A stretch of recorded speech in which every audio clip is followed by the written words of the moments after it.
Are you Invictus? Clint, are you Invictus? Are you Invictus?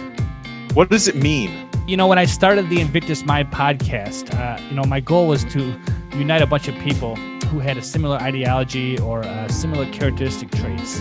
Invictus means unconquerable. So it's an old Greek word for means unconquerable. Unconquerable.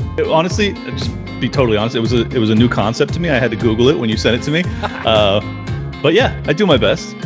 Tell me about what the show. What is your audience looking for? Tell me.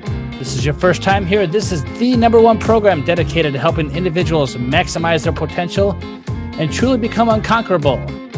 Here we have discussions about what it takes and what it means to experience and magnify political freedom, financial freedom, and spiritual freedom. Yes, I would absolutely say that. I'm going to keep getting up, right? And I keep getting up and I keep pushing forward. And that's the type of mindset that you need to have. I never lose hope. I never lose faith. My mindset has always been, if I want something, I don't give up. So let me tell you what is the #1 issue when it comes to being unconquerable.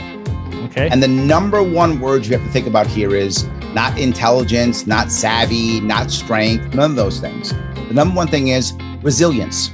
You know I'm Invictus, come on. All right, I'm Invictus AF. Well, May I have an initiation question for my tribe? Okay. Are you Invictus? I believe I am.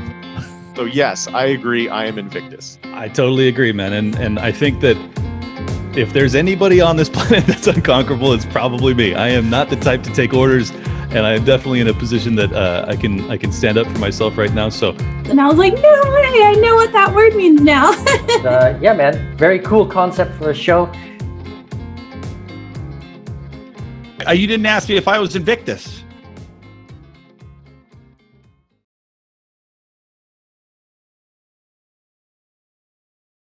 Well, hey, everyone. Welcome back to another episode of the Invictus Mind podcast, the #1 show dedicated to helping you find political freedom, financial freedom, and spiritual freedom. This is your host, Mike Corbell. And if I were to offer you any advice for these troubling times we are living in, the first step would be to turn off your phone, your television, or your computer. Just forget about the news and go outside and enjoy the wonderful soon-to-be spring weather. But if you just can't turn off your phone, hopefully it's because you absolutely love this show and are enthusiastically waiting for some positivity in your life. Well, today I think we are going to fulfill that desire. It is another day. You are breathing another breath, and you have another opportunity right in front of you to change your perspective, your patterns, and the path to the life that you really want to have. Yes, the economy is in trouble. Yes, we might be on the brink of World War III. And yes, the struggle to maintain our individual freedom is fading fast. But here on this show, we don't dwell on negativity, but rather on solutions. We want to overcome, we want to persevere, and we want to be Invictus. That means unconquerable, by the way. I think my guest today is going to be providing a lot of that information for us. But before I introduce him, I would like to ask those listening to the program to leave me a review of this show. Of course, you can find this podcast on any of your favorite stations, including YouTube.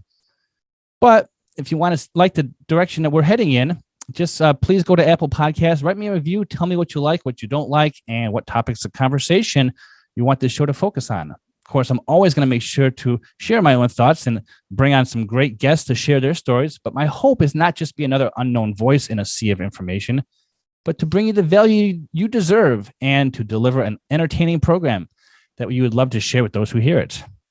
All right, so let's get started. With me today is a man who has a remarkable story.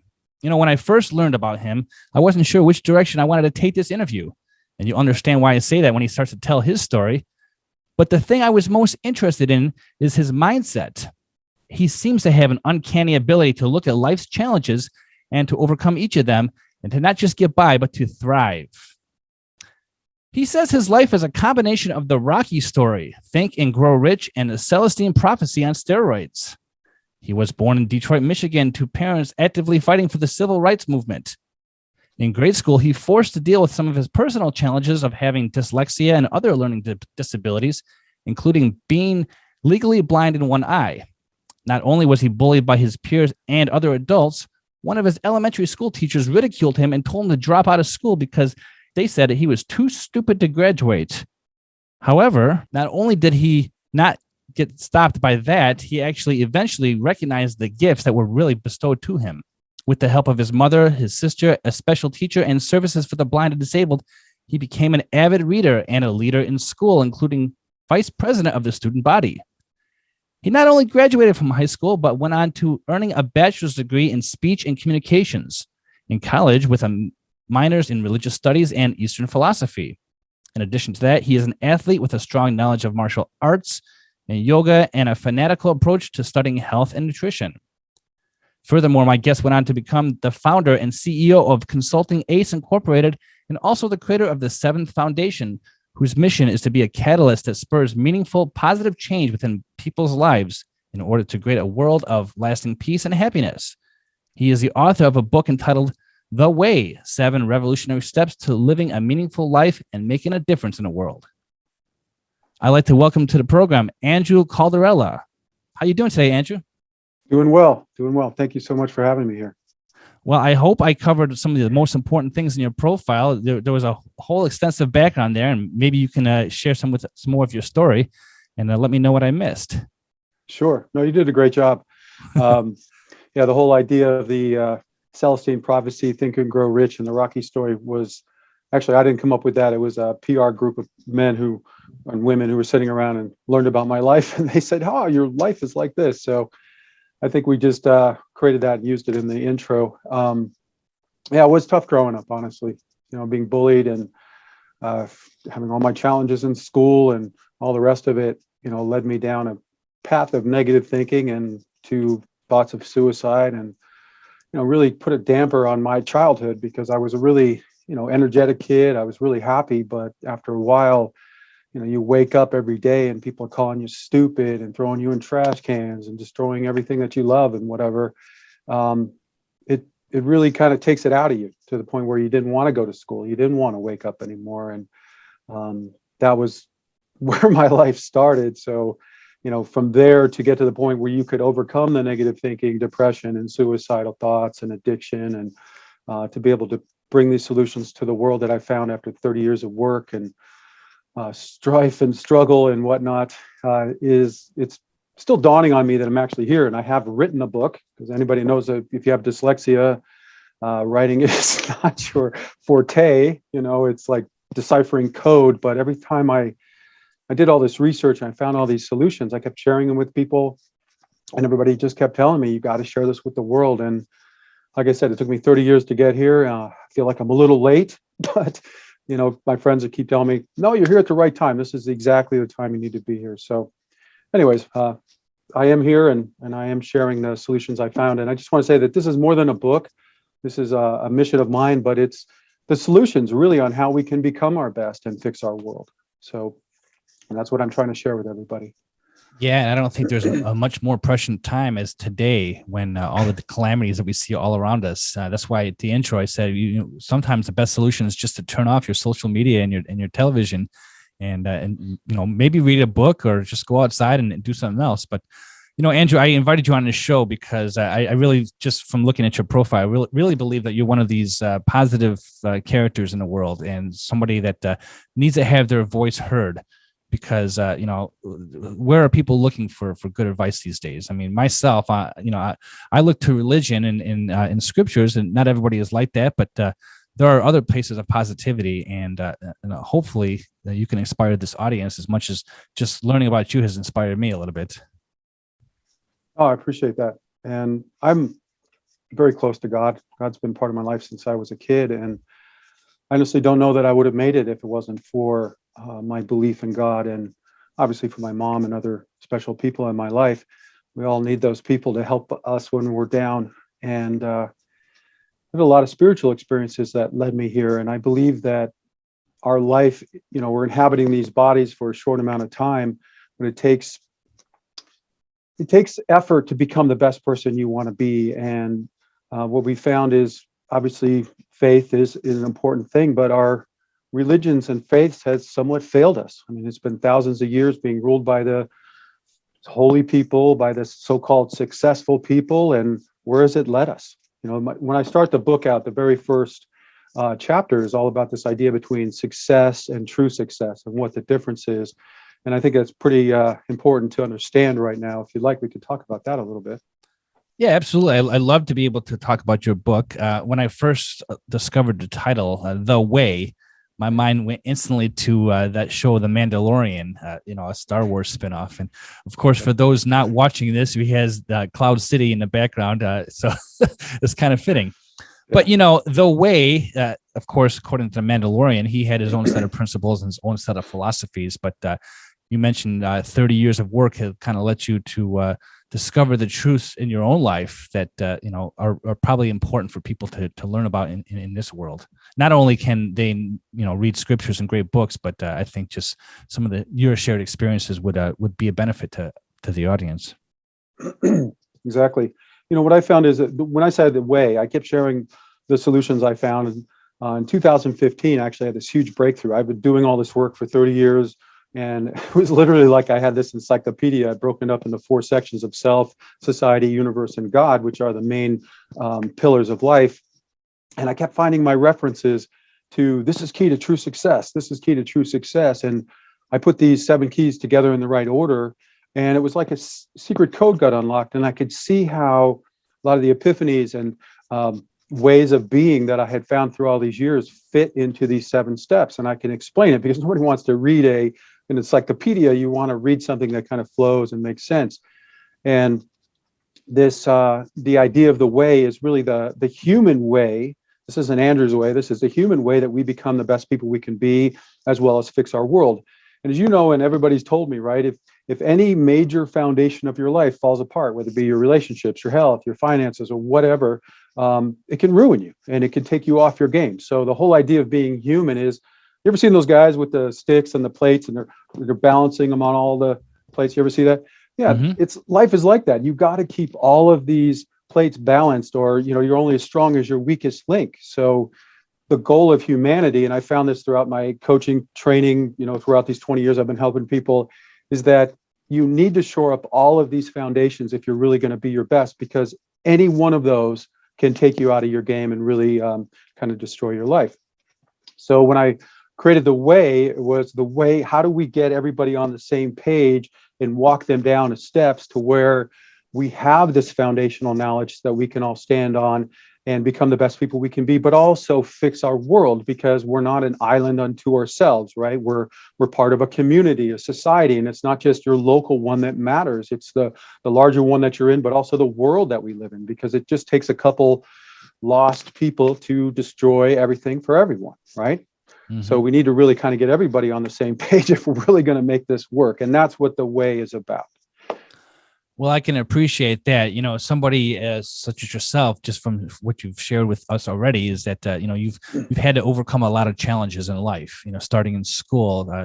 I know some people who have learning disabilities, and I think just about everybody I ever met has been a victim of bullying in school at one point or another. But you having to overcome those challenges to really learn about those discoveries and be able to write about them. Yeah, and it seems like the bullying never really stops. There's bullies that weren't corrected as kids, and they grow up and they create problems in our society. The problem is that a lot of times the bullies are the A personality men that just weren't raised correctly. And when I was a child and I was going through this, it's always the bigger kids. Like the in elementary school, 1 grade, 2 grades, 3 grades above you that really torment you. They always pick on the kid. I'm wearing a patch over my eye. I can't read. I'm carrying around these huge books that have letters in them that are huge because I can't see very well. And I'm easy target, obviously, hitting me on the side of the head where I can't see, or, just picking my stuff up and throwing in the trash cans or whatever it may be. I don't know what it was about being a kid, but stripping people down, pantsing them or whatever was a thing. It just was, just a horrible way to grow up. But as you grow, you get to the point where you're like in 6th grade, you're as big as the bullies that are in your age. And I'm a pretty big guy, luckily. And I was able to, my dad taught me how to fight. Since I was a young kid, I've been in martial arts. And after 2 fights in 6th grade, it all stopped. But it was such a surreal experience, because these bullies that have been picking on me my whole life, basically, wanted to be my friend all of a sudden. I don't know what it is, but it's called a bully beatdown mentality. Like you beat up a bully and all of a sudden they want to be your friend and they learn something. And I found that a lot of bullies, it's it's a cry for help. They need help because their home life is and what they're not getting what they need. And a lot of times it's very traumatic and dramatic. And sometimes they're being bullied at their home, by their parents. So as a society, we need to learn how to help these children instead of just disciplining them, saying, oh, just go home, go sit in the corner. It's like, no, you need to help these kids learn empathy and sympathy, the golden rule, treating others as you want to be treated, seeing other people as equals, really instilling this idea into them so that they can learn how to become better people, becoming a protector instead of a bully. They get a similar feeling of power, but it's a good thing that they're doing, right? They're protecting a kid. They're standing up for kids instead of bullying them. So, for me, it's always been about, how do we fix our society? And again, I said, like we started in the book with the idea of the difference between success and true success. And I think that as a starting point kind of gets everybody on the same page. And that's where, I think right now with our society and what's happening in the world, everybody tells me it's even more prescient. So it's a good place to start, I think. Well, absolutely. I mean, you said that the book is 7 revolutionary steps to living a meaningful life and making a difference in the world.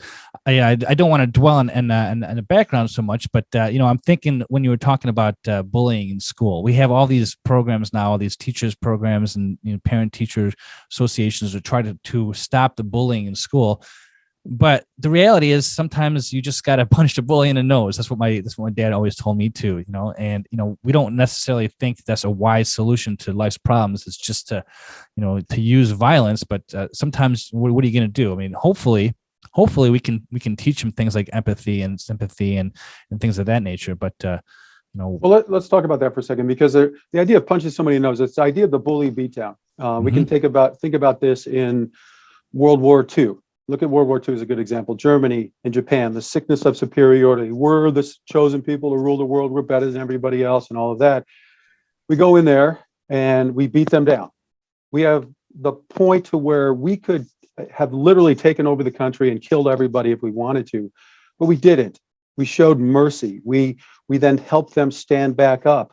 And I lived in Japan, right? And I talked to some of the older women and men there through my translator. And one of these older women who was alive during there, she was really old, and she told me as a kid, they were all amazed at what happened in Japan. Yes, it was brutal. We did bomb them, but we didn't bomb some areas of their sacred cities. Then when we took them over, we didn't round up everybody and put them in camps and make them our subservient. And what she told me is that's what they would have done. They treated us like animals. They thought that they were superior. They were the chosen people. The same thing with the Germans. Mm-hmm. You know what I mean? It was this sickness of superiority, this idea of pride that's in the 7 deadly sins, is about humanity not seeing people as equals and not treating people as we want to be treated. And this whole idea of the bully beatdown isn't so much a punch them in the nose and then just keep beating them up. When I was in these fights in like 6th grade, it was to defend myself, but then when I won, I didn't keep beating on the guy. You know what I mean? I didn't make fun of them. I didn't strip them down and throw them in a trash can or whatever it may be. It was just now stop. You know what I mean? It was like, this is the end. Don't ever do this again. You know what I mean? It was a warning. And I think that this idea, I've been in a lot of fights throughout my life. I can't even tell you. This idea of, even as an adult, I swear to you, I've had encounters that are just the most surreal things. I literally walked into a flower shop to buy a flower for my mother and was all of a sudden attacked. So this idea then, when you stop the bully and you make them look stupid and you show them mercy, it's so surreal how much they want to be your friend or buy you a beer or what it is. And I think that there's this idea that we gain power by picking on the weak and we feel strong.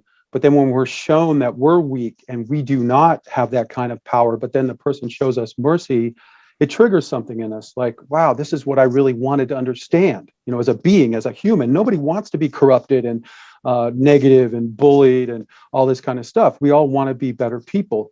And this idea of, like in kids, when we fight, there is a point to where if the bully will not learn through again, I'm a big believer in bringing them up in front of the class, making sure that they apologize, understand this idea of treating others as you want to be treated.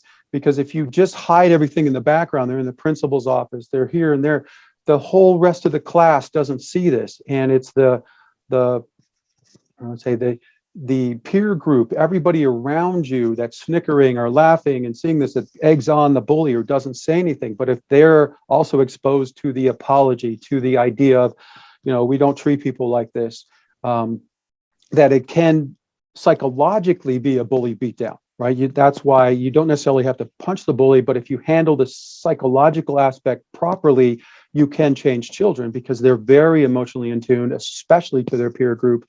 And the peer group's all looking down on them for what they've done, and they've given an opportunity to become a better person, to become a protector instead of a bully. Often they'll take that. And again, there are times where you do need to, because we're men, we learn through violence sometimes. I hate to say that, but if you do beat down a bully, I've done it numerous times, that they will wake up sometimes. There was even a show, I can't even remember, there was a fighting show. I don't know if you remember, where this guy would get in the ring with bullies and they would beat him down and try to teach him some type of lesson. And, it does work that way sometimes, but that's not the first choice, obviously, that we want to take.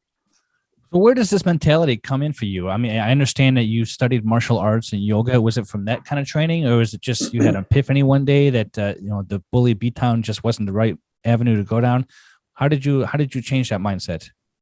I don't know that it ever changed. I never wanted to fight. Okay. I wanted to just not be attacked. You know what I mean? It's like, I think when you go into martial arts, you will find that probably half the kids in these programs are bullied. I can't tell you how many times I went in there and talked to these people, and they all have these stories. And they're like, yeah, my dad put me in martial arts because I was being tormented in school or whatever. And we all want to have our kids grow up and not have these horrible experiences. And when you study certain types of martial arts, like Aikido is a martial art where you're using the person's force against them, meaning, their momentum and everything else. You learn how to use circles and whatnot. And as a child, that's a really great martial art to learn because it teaches you, because you're smaller, how to use their weight and their, momentum and everything else against them. And when you take a bigger kid and you turn really fast and you throw him to the ground, you're like, please just leave me alone. There's this moment to where everybody's like, oh, wow, what just happened? And if you're able to keep doing that, the bully realizes he's not going to win and he's going to keep looking stupid, where I didn't actually hurt him. I just showed him that he's not going to be able to do this to me.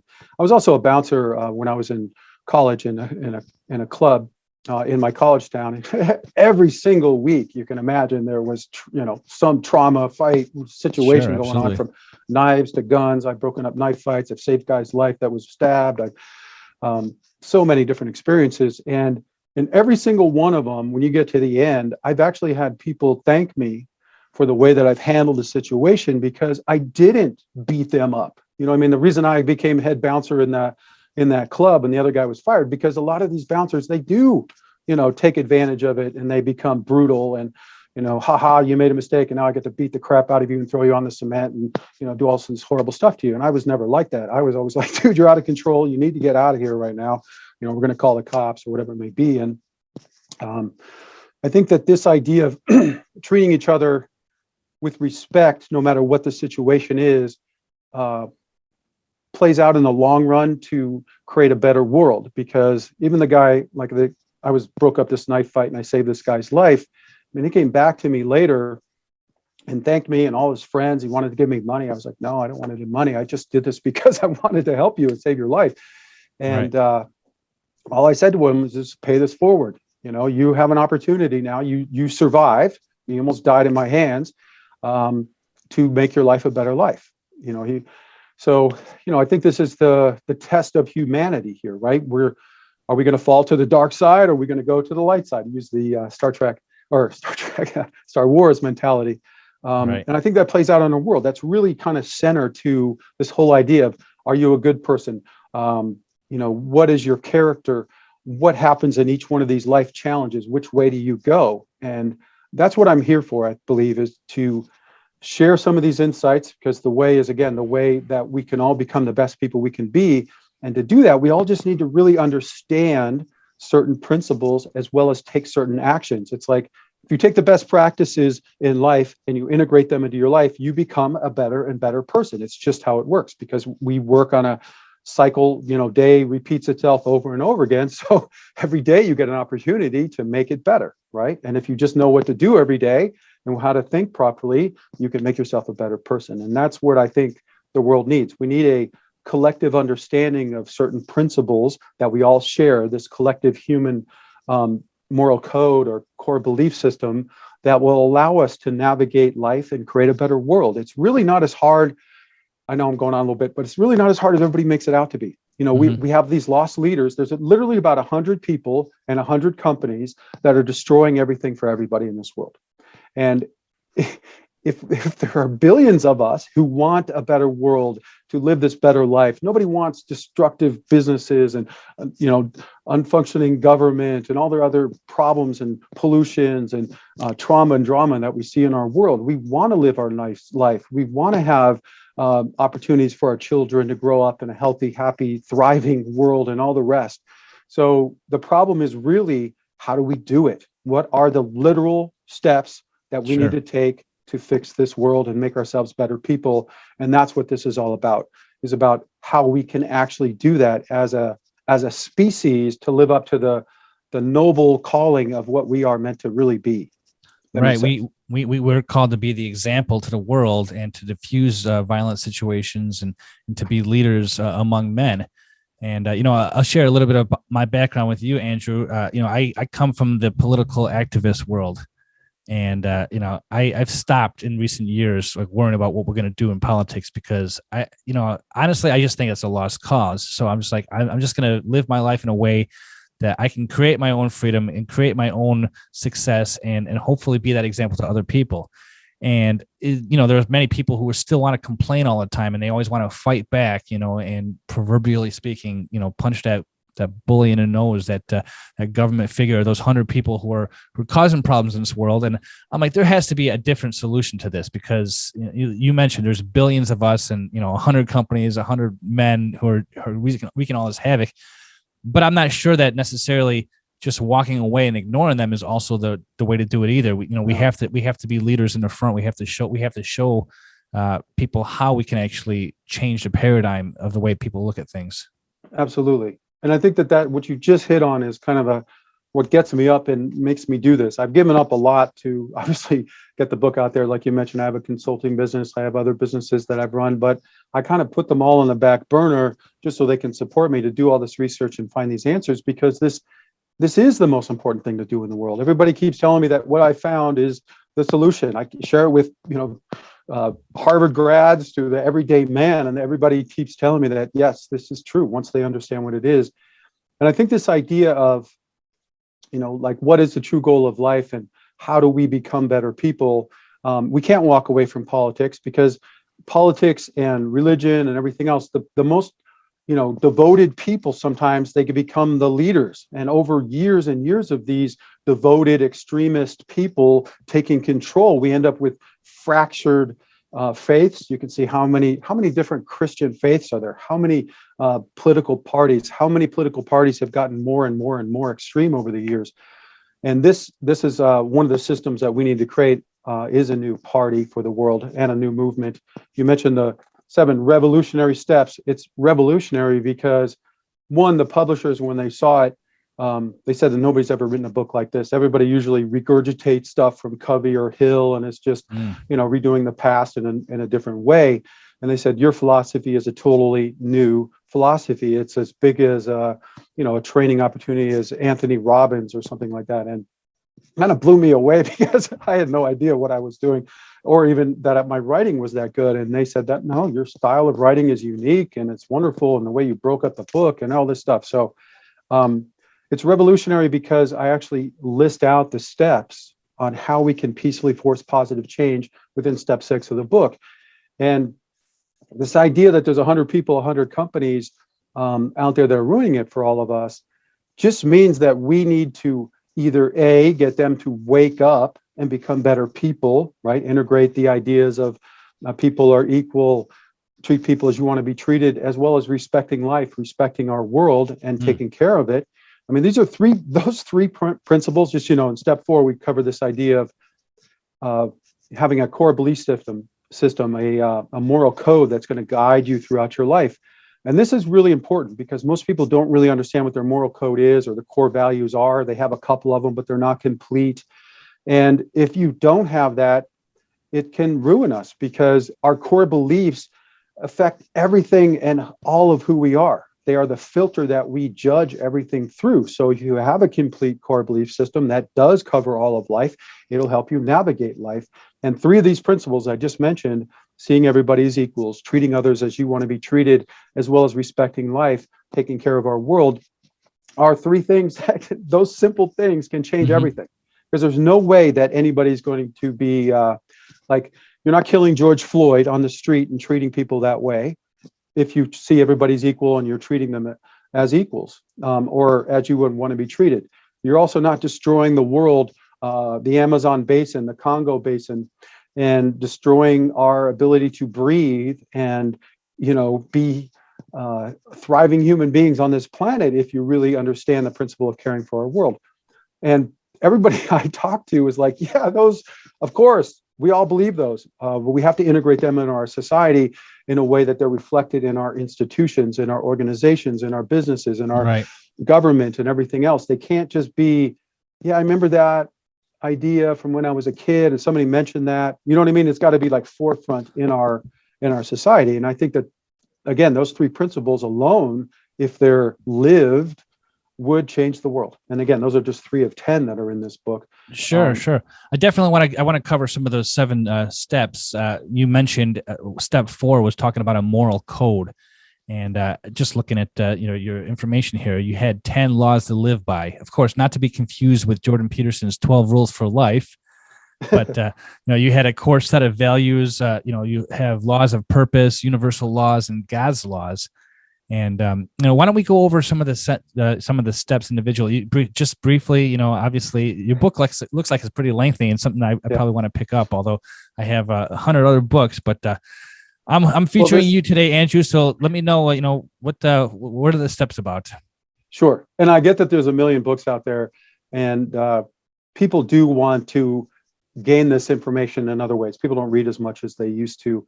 So I am doing videos, doing trainings. You can find those. I'm working on them right now. I'm just starting this. So I hope everybody can join and help support all of this because it's the only way it's going to make it happen. We talk about the way, again, I start the book with the difference between success and true success. Okay. Let me just mention that. And just so everybody's listening, you spend 30 years to write a book. And now you go on a show and you got to explain it all in just 2 minutes. So understand, I'm not going to be able to cover everything, and I might not do the best job in the world, but there are supplemental information and trainings that you can get this from. But this whole idea of success versus true success is, humanity throughout all of human history has tied success to mainly wealth, power, and fame. Sometimes intelligence, being holy or even beautiful comes into that, which means like the more wealth, the more power you have, the more successful you are. But just to cut to the chase of it, if you study the lives of these people, I'm talking kings and captains of industry and all the rest of the super leaders in the world, you do not find that their lives automatically become great, that they know what to do, that their relationships are all wonderful, that they have, that they're all healthy all of a sudden, that they know what to do at all the times. It's really a challenge to see if you will fall to the dark side, stay on the light side, test of character and all the rest of those challenges that we go through as humans. And this just makes it even more challenging. It's not the goal, because if it were, right, if becoming successful meant all these great things happen, we wouldn't live in a world that is so broken, right? The world wouldn't be on the verge of World War III. We wouldn't be fighting the same old failed ideologies and ideas of people trying to take control and put their thumb over everybody, and the arrogance of men destroying everything and competing with each other in harmful ways and all the rest of it. So if this isn't true success, then what is the true goal of life? And I define it like this: it's what a loving parent or a loving mother wants for their children. right? They want them to be healthy and happy, to find something that they truly are passionate about, ideally doing that to support themselves, have great relationships, and all the other pieces that make up this wonderful, rich life that we're all after. And that's what everybody wants, right? We want to be happy. We want to find our people. We want to do something that we're happy about waking up to every day. And this is what the society should be geared to creating, less desperation, more opportunity, because through desperation and worry and strife and poverty and ignorance, we get rationalizations of anything, because it's either, fight or starve. It's either get out there and take, or you die, and nobody wants to just fade away. So we see a lot of strife in our society because the society is malformed. If we fix our society, we can create better people. I like how you differentiated between success and true success, because you mentioned wealth and power, and one of my mentors, he had a program called Wealth, Power, and Influence, and in order to initiate any kind of change in this world, there is an element that you need to have some kind of wealth, some kind of power, some kind of influence, but you might feel successful having that stuff, but are you happy? And I think that's a big difference right there. Happiness, in my opinion, means fulfillment, right? It means having integrity. It means, being able to have that, those values of sympathy and mercy and justice and that kind of stuff. Yeah. And it's not wrong. Again, I don't want to make it seem like it's wrong to be wealthy or famous or anything like that. It's not. Those are needed positions and roles that we need to fill in our society, especially if we're going to really create a better world. Because like you said, they're positions that our society naturally creates just by the way that we form it. So the key, though, is like, how do we have these leaders in those positions and not have them be corrupted? When you talk to children, nobody grows up and says, yeah, I want to be corrupted. I want to do evil. I want to be lost and be unhappy and have 3 divorces. Nobody wants that, right? So how do we as a human race fill these roles without us becoming corrupted? And that's where this whole idea of these foundational beliefs and understandings, a complete core belief system that you can use to navigate through life comes into play. Because again, if you just the three of equality, the golden rule, and respecting our earth, if our leaders really lived it, right? If they really, really thought this way all the time, most of the inequities in the world wouldn't exist. They couldn't, because there's no way that you're dumping that stuff in somebody's water supply. You're not destroying the lungs of the world that are going to supply not only oxygen, but so many solutions to all the problems we have with all the different animals and chemicals that we can find in these forests to supply us with solutions down the road.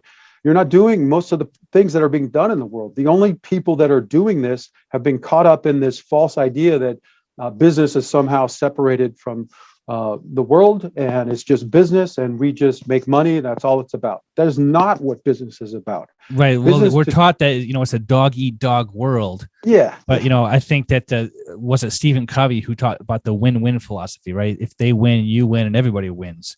And, that's definitely a shift in mindset right there. Instead of, I'm just going to do whatever I can to get what I need, and at the expense of everyone else. Right. And this idea of greed is good. And, all of that has been, again, if you study history, it's like, kings will literally stuff their houses with gold and wealth and, overfeed themselves and throw tons of food away when their people are starving and don't have anything. And this is corruption, right? This isn't the goal of life. And if you think it is, what I'm saying to you is you're lost. You are following, and if you're a believer, you're following the path that the devil is showing you instead of what God is showing you. And this idea of, how do I say this? Most of the evils in the world are done by good people thinking they're doing good. Okay, nobody's walking around saying, I'm following evil and we want to do evil to the world. Look at World War II, right? World War II, both the sickness of superiority rises in the East and the West, right? We're the chosen. We are the superior people of the world, and you people are lesser, right? This idea, go back to the Crusades. Followers of Jesus Christ, the King of Peace, somehow nations believed that it was right to go down and rape, murder, kill, pillage all the people that lived in Christ's homeland, right? It's like, I don't know anybody. I've talked to Christians, I've talked to people all over the world that would say, yeah, Christ would have wanted that. No, of course he wouldn't have wanted that. So how do we get into the mindset of, literally says in the Bible not to kill, but somehow it became the right thing to do. And this is where good people need to really take stock, and that's why we need this moral code. I cover religion in the book and how to know what type you're in and what they're all about and all the rest of it. But this idea of virtue, the idea of goodness at the center of them, you need to, as a human being, understand this in your heart, not be listening to other leaders that are directing you down a path. You need to be able to have a litmus test, right? You need to go, well, this guy's saying we should go murder. It literally says here we should not murder. Who is right here? Obviously, it's good not to kill. It would have been a better way, in the Crusades, to go down there and talk to people and see if you could, make some type of trade deal. Maybe you can visit Christ's homeland. Could have been a whole different world. Look at Hitler, right? Look at this guy. He's gotten so twisted in his beliefs that he believed that certain types of people, just by the way they looked, were automatically better than the entire rest of the world. Even though it's all about, where your ancestors kind of stopped and, who they bred with, and over thousands of years that determine how people look. It doesn't have anything to do with character, your looks, right? It's really, that's what we're really concerned with as people, is this person a good person? Is he happy, funny, and all the rest of the things? That's what we like in people. So imagine if Hitler was a kid, and instead of these twisted beliefs that he got, he became a good person, and he was really out there spreading the word of unity and faith, instead of this destructive lying and manipulating everybody to create havoc. And I just want to say that this is the truth, is that most of the people that do evil in the world lie to the good people. Right? They're not telling them the truth. They're manipulating. They're lying. They're giving opinions after opinions after opinions to sway the way that you think. And a lot of these, like in World War II, and even now, you can see the world is run by the news of the world is run by just a couple billionaires. It's like 5 or 10 billionaires in the world that just decide how you are going to consume your news. And just so you know, opinion is not news. So if you're watching news and all you hear is these people giving their opinions and telling you what they think and all of that, that's all designed to program you. It has nothing to do about informing you. I know I just went on there for a little while. Right. Well, I think we can agree on a lot of the challenges that the world is facing. And I'm thinking of a couple of things I learned in my youth. Number one, the road to hell is paved with good intentions. I'm sure everyone knows that one. But, the biggest challenge that I see, I mean, I'm going to speak religiously now and just sharing my faith a little bit. I was taught that Christ came and, he had the Sermon on the Mount and all these principles that we live on, but we were also given choice and agency. And, the greatest thing that the devil ever did was convince everybody that he didn't exist. So by human nature, people are going to follow the wrong path. I'm sure God is weeping in heaven why his children are not following his way, right? The way. But how do people overcome human nature? I mean, why do you think it's so easy to go down a dark path? How can we, because you mentioned that what we need to do as a society, and which is, I agree with, we need to find a moral code, a moral compass to go by. But we already had one printed in scriptures. How do we get them to follow that? Right. Well, the one in scriptures, unfortunately, was not complete, and it was not brought out in a way that humanity could all follow. It was made like we're superior because we're Christians. Everybody else is lesser than us. I mean, and again, if you just go back in human history, before Rome became Christian, it was a different faith. It was about the people and about being good. When the Roman emperor decided to become Christian and interjected this whole Roman type of mindset of superiority and everything into the faith, it became something else. This idea, I'm going to step back for a second. We're going to go religious, like you said. This idea of original sin, the idea that we have this potential to fail as well as succeed in life, is really, again, it's the foment, or the whole reason why we're here, right? If being good were super easy and there were no negative and all of that, there wouldn't be a challenge. We are the children of God. We are made in the image of God without the knowledge of God. We have free will. Free will means we are not puppets, and to be challenged and to grow up a being that is created from nothing with a blank slate into a being that does understand the mysteries of life and understands what it is to be a good being. You have to be able to fail. You have to be able to be negative and all the rest. Otherwise, you can't choose the positive. And it wouldn't be much of a challenge, right, if it were just easy. So this whole setup, this whole universe that was made this way so that we as human beings could decide individually and collectively to make a better world. Now, I want to say this, that this time in human history, so many of us have come back and are born into this world to make this great change. This is the only time in human history that we could make global changes. We are literally globally connected like never in human history. We have more people, we have the resources, we have the knowledge on how to fix everything. This isn't everybody, all the leaders that tell you, oh, it's too complex and whatever, you just got to do this. They're not real leaders if they don't know. It is not that complicated. Our systems of society, water systems, police systems, you name the different system, governmental systems, there are best practices and ways of doing things, checks and balances that we can put in place to not only make them good now, but to make them better and better over time. This is the true goal. This is why I'm starting the one party, the one movement, and trying to make the world a better place, is because it is so unbelievably simple if we just get together and make the changes that are necessary. And again, they're not like we have to fly to Mars and dig up this thing and bring it back. No, it's not even that difficult. Like water. We need to become masters of water. We need to be able to move it everywhere. We need to be able to clean it. There's not a very complicated idea once you understand. We can pump, we can clean, we can do this, we can make sure we get it to everybody's homes without lead pipes and all the rest of the good practices, right? It's not like it's inconceivable, right? The same idea is with all of our systems. If we just get them in line and stop being torn apart by these dividing leaders who think everything is too complicated and they are the only ones that know how to do anything and must put their thumb over everybody to make us comply and fall in line. It's not about that. It's about creating a better world of freedom so that you have the opportunity to sit around on Sunday and spend time with your children and watch them grow up instead of going on a march or be worried about somebody's going to throw a bomb down in your neighborhood and all the rest. You know what I mean? It's like good people. The problem is that we're often siloed. We're often, I talk to so many, let me just say this. I know I'm going on a little bit. My mind runs so fast sometimes. There's a million things that come across my mind.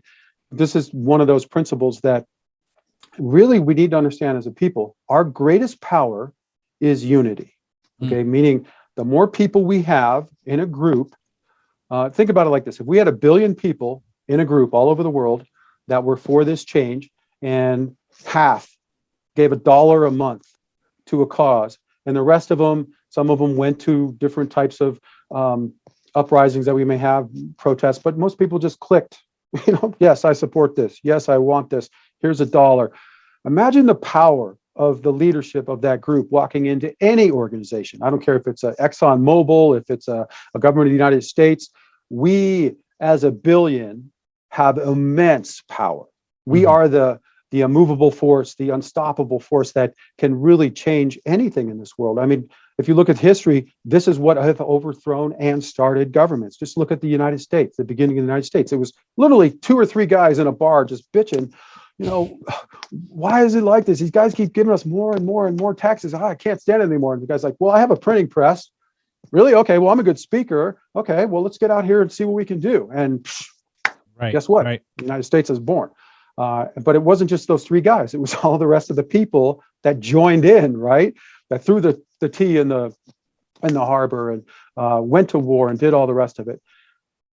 The true goal here, though, for good people is to make these changes peacefully. We, as good people, lose when we go to war. I don't care if we win. I don't care what happens. If we have to go to war, now we're killers. Now we're not spending time with our kids, growing them up. We're destroying. It's going to ruin our minds, watching our friends be blown up, killing people, and all the rest of it. There's nobody that I've ever spoken to that has gone to war and gone through that horror that's like, yeah, that's awesome. I want everybody to go through that. Right? Nobody wants this. Yet our leaders repeatedly keep bringing us this way. And honestly, man, you know it and I know it. It's this arrogance of men.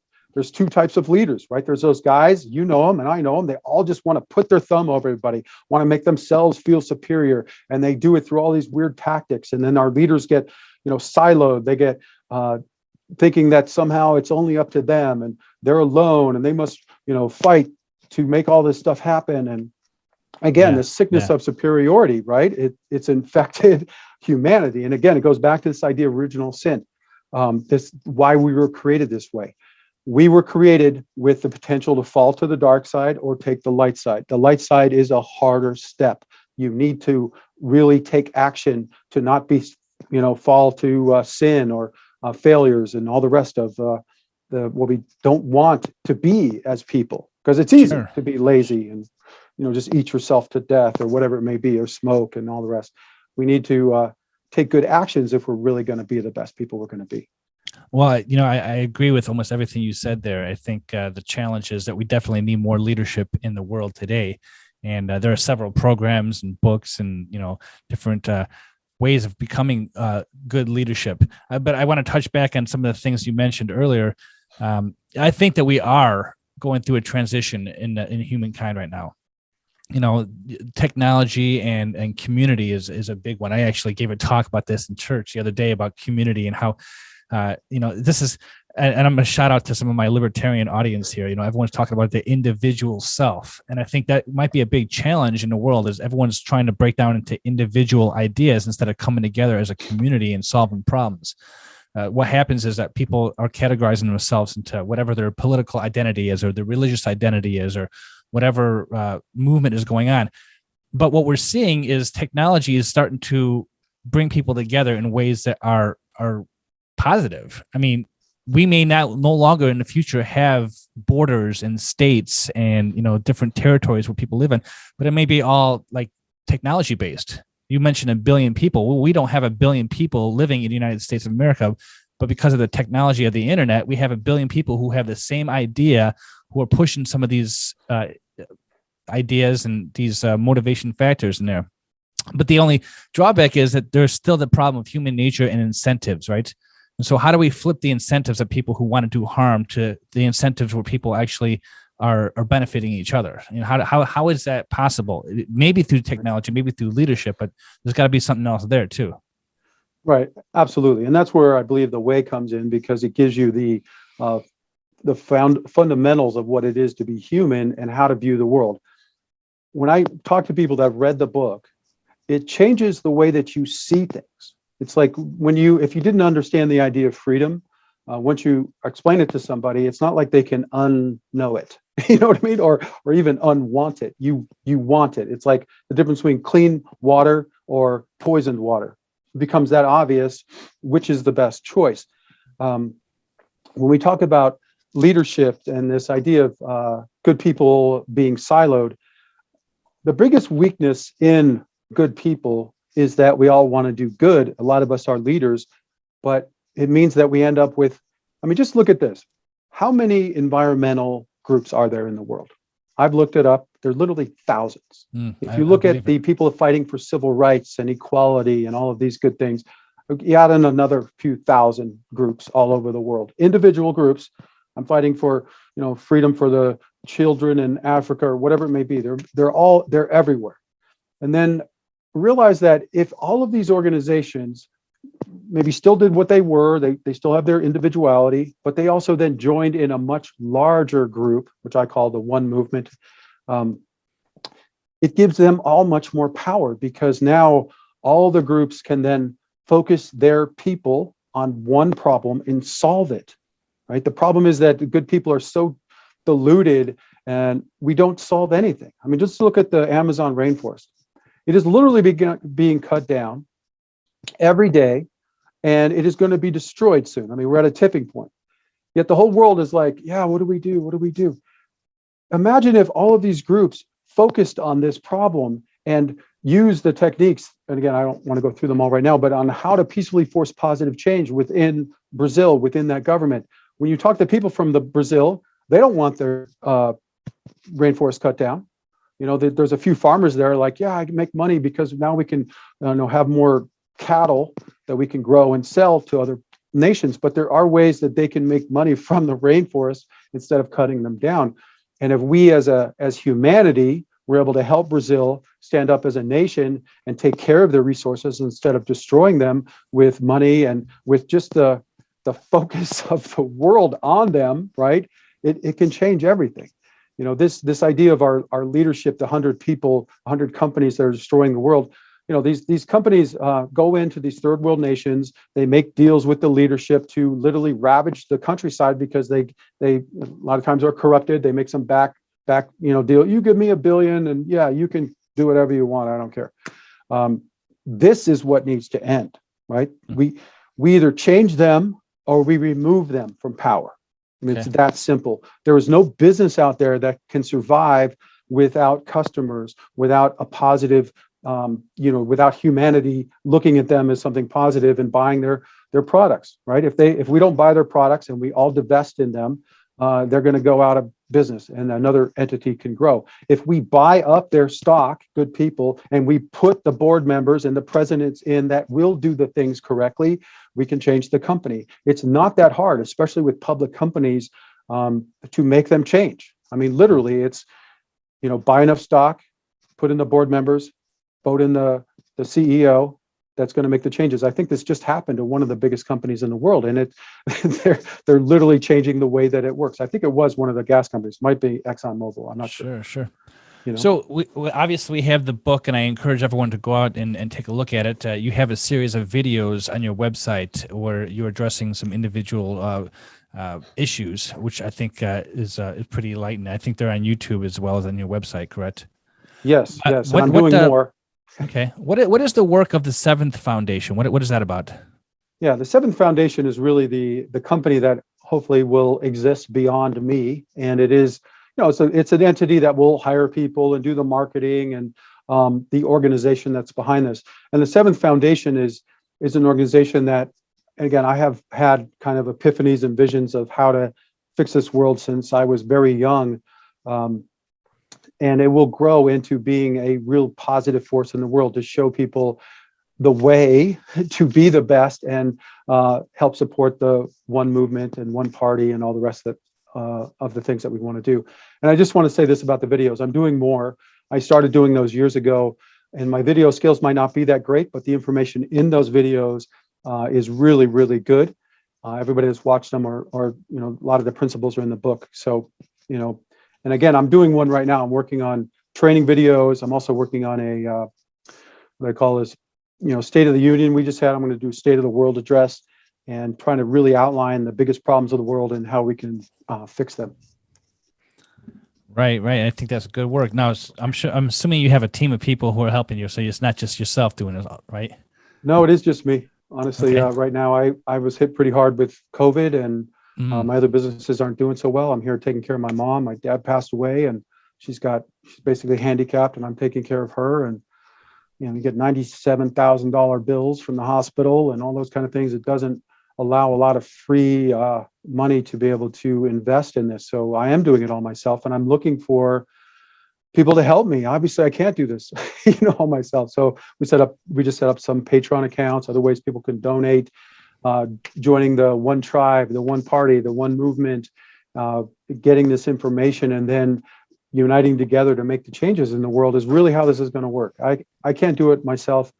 And honestly, it's a huge challenge. When you're out here starting something and it's this big and you get all this great feedback, but everybody's so busy in their own lives that few people can take a lot of time out to just spend it with me. So I know there are people out there in the world that have extra time, have resources that they can donate, and we're trying to reach those. And then the rest of us can just click here and there, and we can change the world. It's really, again, it's not as hard as most people make it out to be.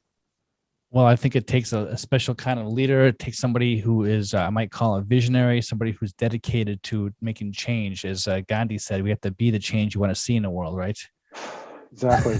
Yeah, I'm stepping out of my comfort zone to do all of this stuff, and I really want to do a good job because I don't know I always come back to the kids. If you look at these kids, don't you want them all to grow up and have great lives? I mean, nobody wants their kid to grow up in a horrible world or have these horrible experiences.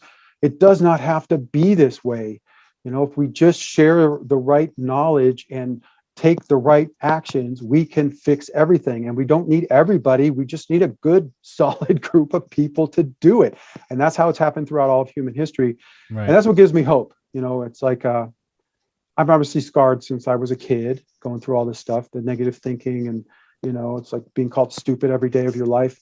So I have these issues, but I am working so hard to not only overcome them, but to share the solutions with the world so that we can all become better people. And, you know, it's like everybody's support, the little, you know, likes and clicks and letters I get and things, they mean so much. Like, you have no idea, you know. So Sure. if you're watching the show, you know, write a comment, join the One Tribe, go to the website, you know, and join with us and offer some help. Even if it's just a click, it means more than you can even imagine.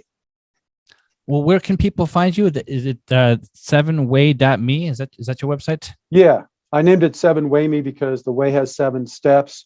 We have the 7th foundation, so it's 7 Me. You can think of it like a command, like 7 Me now. You go to this website and you get all this good stuff. So it's the number 7 WAY.me. And again, I built this website myself. It's not the best, but it has the information on there in places where you can put in your email address and we can contact you. The trainings will be up there. We will be going through explaining the meaning of life, the true goal of life, how to achieve the true goal of life, as well as all the 7 steps and different types of videos, and giving people all the knowledge you need to be the best person that you can possibly be, as well as to make a better world that we all want. Well, that's perfect. Like I mentioned before, it takes leadership. It takes vision. Without vision, the people will perish, to reference scripture again. And Andrew, I want to thank you. You are one of those people who I think are trying to do good things in the world. I do wish you success. Andrew, are you Invictus? Absolutely. I will not be conquered. I will always fight for the right and to be the best person I can be. So the key here is to never stop. Okay, you only become conquered and all the rest if you give up. So let's not give up, and let's make this all happen. That's why I'm here, still alive. I want to thank you, Andrew, for your time, and wish you the best of luck in your operation here. Thank you so much.